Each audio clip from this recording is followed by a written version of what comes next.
Assalamualaikum warahmatullahi wabarakatuh.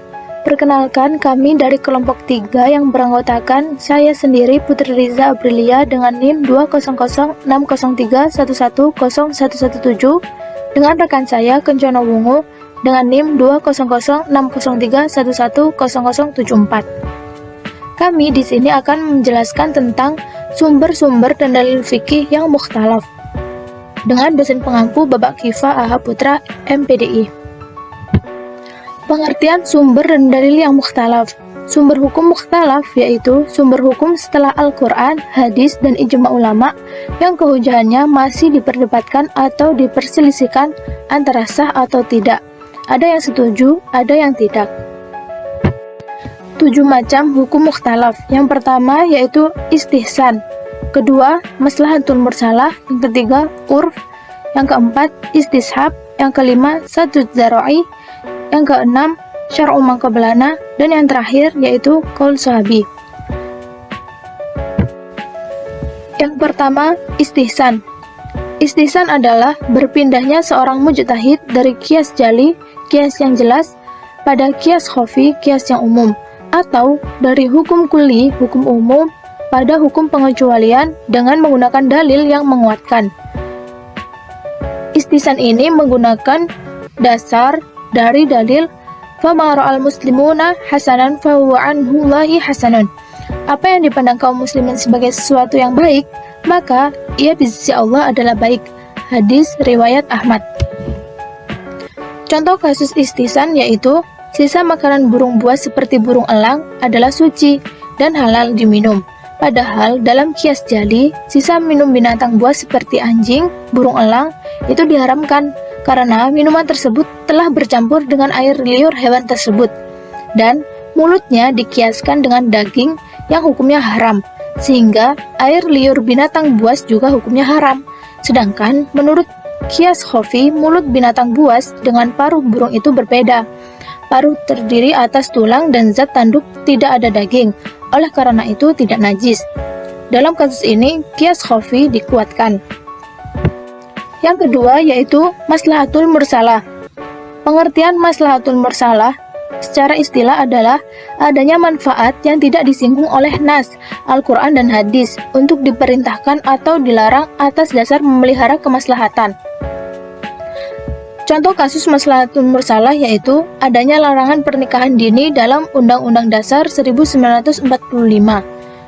Tapi dalam Al-Quran dan hadis tidak ada larangan, tetapi di situ ada manfaatnya. Oleh karena itu, larangan itu tidak boleh dilanggar.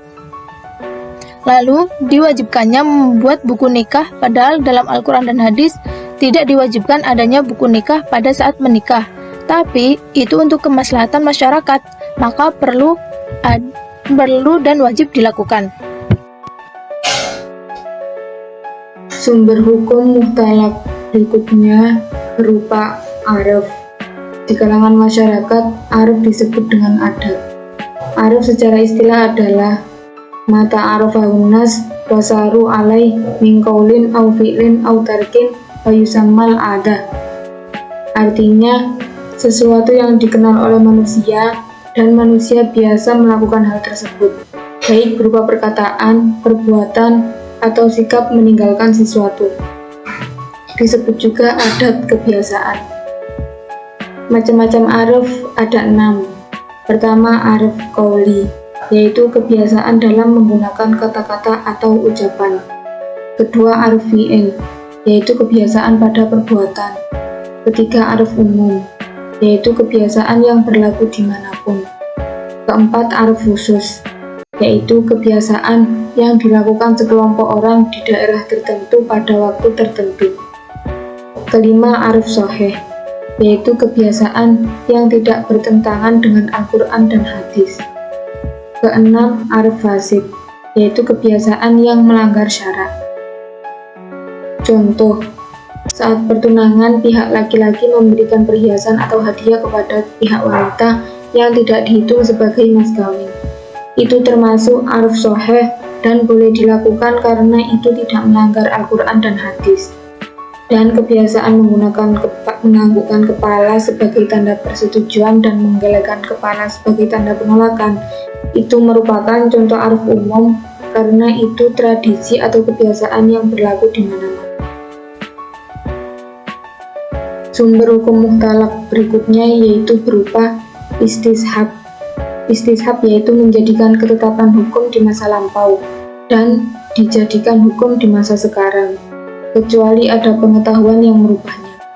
Sedangkan secara istilah, istihab adalah al-aslu fil asya'il ibahah. Artinya, pangkal sesuatu itu adalah kebolehan. Macam-macam istishab ada dua, yaitu istishab akal dan istishab syara'. Istishab akal yaitu suatu keyakinan umum dalam rangka mendalami agama, sehingga ulama membedakan ajaran agama. Sedangkan istishab syara' yaitu suatu perbuatan yang diperintahkan oleh Allah dan Rasulullah serta tidak ada dalil yang mengubah perintah tersebut. Contoh, hukum masa lampau dijadikan di masa sekarang, seperti seorang yang awalnya sudah berwudu, lalu ia was-was apakah ia mengeluarkan angin atau batal atau belum, maka ditetapkan hukum yang semula yaitu telah berwudu, dan was-was yang datang belakangan tidak boleh mengubah hukum semula. Sumber hukum muhtalaq berikutnya berupa satu zara'i. Menurut As-Syaukani, satu zara'i adalah larangan terhadap sesuatu yang awalnya boleh menjadi tidak boleh karena dikhawatirkan adanya kemaksiatan. Sedangkan menurut Imam Asy-Syatibi, satu zara'i adalah at-tawassul bima huwa maslahah ila mufsidah. Artinya, melaksanakan suatu pekerjaan yang semula mengandung kemaslahatan menuju pada suatu kerusakan. Dari pengertian tersebut dapat diketahui bahwa satu zara'i adalah perbuatan yang dilakukan seseorang yang sebelumnya mengandung kemaslahatan tetapi berakhir dengan suatu kerusakan. Contoh menggali sumur aslinya boleh, tetapi bila menggali sumur di depan pintu itu tidak boleh karena akan menimbulkan bahaya.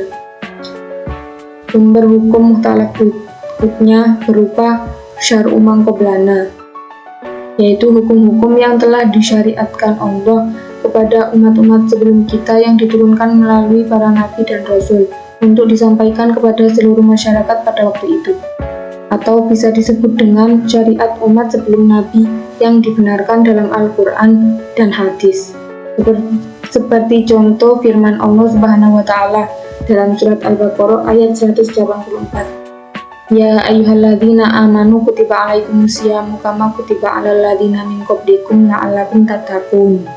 Artinya, hai orang-orang yang beriman, telah diwajibkan pada kamu semua berpuasa sebagaimana diwajibkan kepada orang-orang sebelum kamu agar kamu bertakwa. Maka tidak diragukan lagi bahwa syariat tersebut ditujukan juga kepada kita. Dengan kata lain, wajib untuk diikuti. Sumber hukum muhtalaq berikutnya berupa qaul sahabi.